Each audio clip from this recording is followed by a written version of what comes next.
temas que merecen un análisis desde la coyuntura también política, y para eso hoy tenemos la entrevista con Max Santa Cruz, así que le daremos la bienvenida. ¿Cómo estás, Max? Qué gusto tenerte por acá con nosotros. Muy buenas noches, Sandy, buenas noches también, por supuesto, Fernando, teleaudiencia de A la Medida. Un verdadero gusto estar como otro miércoles más en el análisis importante que el país requiere. Muchas gracias, Max. Realmente esta nuestra Guatemala genera una cantidad de información diaria que quienes no estamos, quien no está inmerso en este mundo de estar todos los días sabiendo qué pasa en el país, de verdad se va quedando con un atraso increíble. Y hoy vuelve esa coyuntura a marcar un hito, porque la Corte de Constitucionalidad otorga suspensión provisional de 2 artículos de la Ley para la Integración del Sector Productivo Primario y Agropecuario. Básicamente, lo que establece esta suspensión es que el tema de las sociedades anónimas, que incluso lo tocamos con tu persona en algún momento, no me recuerdo si fue la semana pasada o antepasada, pero hiciste un comentario muy atinado respecto a que realmente el tema de las sociedades anónimas ha venido desde hace ya años siendo un tema pues público. Hoy no puedes ser socio de una SA y que no se sepa que sos vos o que tenés N cantidad de acciones de esta sociedad anónima. Sin embargo, así había pasado esta ley, esta iniciativa, y estaban violentando lo que, por supuesto, desde hace ya, me atrevo a decir, más de 10, 11 años, ya es parte de nuestro derecho positivo. ¿Cómo ves esta suspensión de la CC y cómo enfoca realmente el respeto al derecho que ya estaba autorizado y era parte de nuestro derecho vigente desde hace más de una década, y le enmienda la plana a esta iniciativa? Bueno, primero empezar diciendo que esta es una de las leyes que a mi criterio tuvieron algunos de los trámites expeditos que de repente no se espera, con discusiones que a veces no fueron del todo técnicas. Yo no soy un creyente de la elaboración de leyes, como buen chapín lo podemos decir, de traje a la medida, porque prácticamente está hecho como tal. Y ya cuando uno tiene una ley específica hecha a la medida de un sector en donde se beneficia ese sector, aunque pueda ser muy importante para la generación de ingresos o de trabajo y oportunidades, también de alguna manera uno empieza a analizar en términos generales que estas ventajas comparativas con relación a cualquier otro sector empiezan a generar también la posibilidad de hoyos fiscales dentro del escenario. Pero aparte abre la puerta para que de repente otro sector empiece a solicitar las mismas consideraciones de un régimen fiscal específico y particular para el sector que se siente o beneficiado o perjudicado. Dicho esto, lo que estos 2 artículos persiguen pareciera ser una historia de cal y arena, porque por un lado se vuelve a esconder nuevamente lo que de pronto era importante, que es, al final de cuentas, saber quiénes son los dueños de las acciones, quiénes son los beneficiarios finales, cómo es que se llega, qué porcentaje de acciones tiene, para poder transparentar de alguna manera en una sociedad en donde a veces la parte del lavado de dinero, la parte de ocultar algunos de la forma transparente, la rendición de cuentas frente a las responsabilidades que tenemos cada uno como contribuyentes, pues pareciera ser una constante de muchos, si no sectores, por lo menos de muchos actores. Pero al mismo tiempo también uno entiende o comprende que tristemente en Guatemala no se conoce si el manejo de la información personal de pronto si es un patrimonio cuidado y resguardado que no llegue a caer en manos indebidas, porque pareciera ser que las garantías, y aquí se ha hablado muchas veces en este programa sobre la parte de la ciberseguridad y cómo se maneja de manera responsable la información personal de cada uno de nosotros. Entonces, por un lado, pareciera ser, como digo, cal y arena. Y la otra, que lógicamente corresponde al artículo 21, que es donde sí nos deja enormes dudas de que si de repente yo no reporto mis ingresos sobre beneficios que tengo de mi actividad, en este caso agropecuaria o ganadera, pues resulta que entonces lo resuelvo con una declaración jurada y pago el 5%, no importa si gano 100 o gano 10. Claro. Es ahí donde uno dice, no puede ser. Pero por eso digo, es un poquito cal y arena, y quien al final de cuentas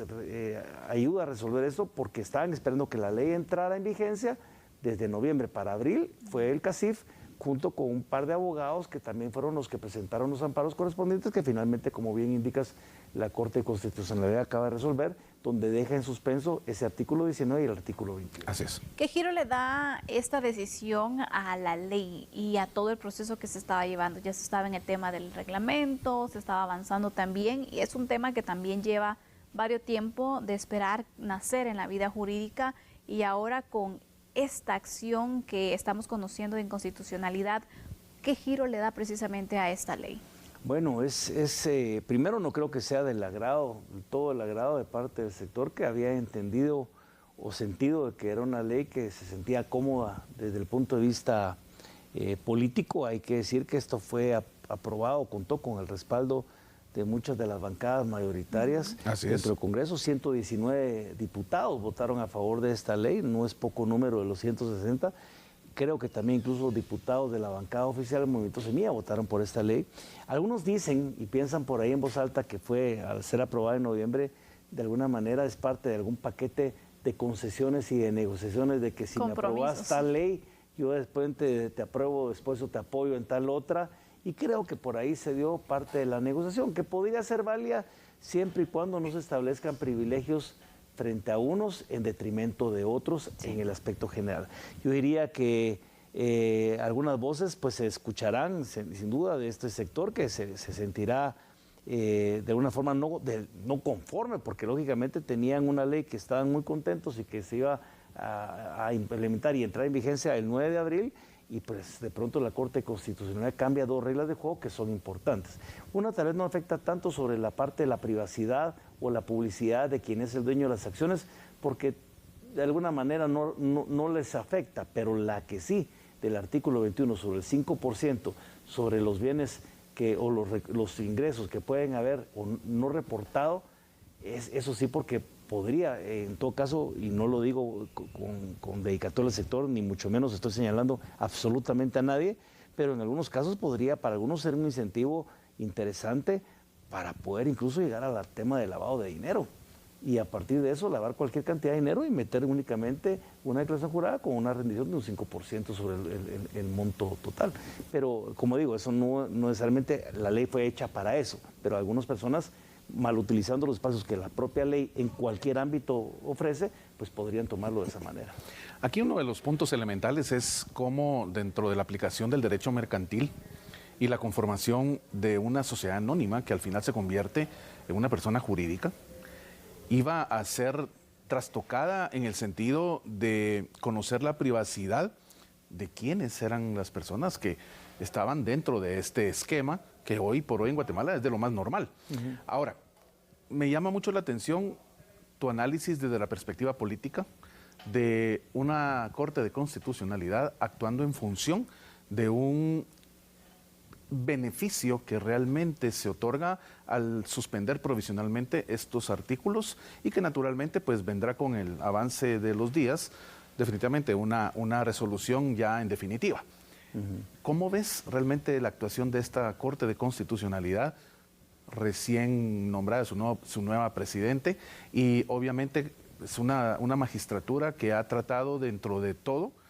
a lo largo de su gestión, de ir defendiendo el esquema del derecho constitucional para que no se trastoquen pues ninguno de los espacios que puedan afectar a los sectores de Guatemala. Bueno, veremos si esta resolución no había sido preparada ya con antelación a la toma de posesión de la actual magistrada presidenta de la Corte, pero sin duda habrá que ver cuál es la línea que sigue esta Corte hasta la entrega de su mandato para el próximo año, ver si es consecuente con este tipo de resoluciones. Hay muchas otras que están en camino o que están pendientes. Yo creo que más allá del tema de la Corte Constitucional, que es fundamental en el respeto y el resguardo de lo que es, por supuesto, el marco constitucional que nos rige, creo yo también que de pronto, tal vez, de acuerdo a las condiciones actuales del Congreso de la República y esta atomización que hay de bancadas y de que si antes era difícil distinguir quién era el oficialismo y quién era la oposición, en esta mezcolanza entre junta directiva, oposición, bancadas pequeñas, cambios de órdenes del día, etcétera, podría decirte yo incluso que fue tal vez de las últimas monedas de canje que permitió llegar entre comillas, acuerdos entre muchas bancadas sobre un objetivo específico para poder conseguir otros. Y tal vez ahí me enfocaría, ¿cuál va a ser entonces la línea que va a mantener la Corte de Constitucionalidad con los temas puntuales que pueden afectar a sectores, pero también que en algún momento pueden afectar incluso las mismas líneas del Congreso de la República, o incluso llegar, sin querer hacerlo, de manera tocar con rebote a algunas de las bancadas que hoy en día podrían haberse apropiado de iniciativas de ley como esta, que fueron aprobadas a cambio de una concesión política y que de repente se caen o se quedan a medias en el camino. Y bueno, ¿y ahorita qué hacemos? Pues ahorita aquí en adelante creo que va a ser muy difícil llegar a consensos como estos,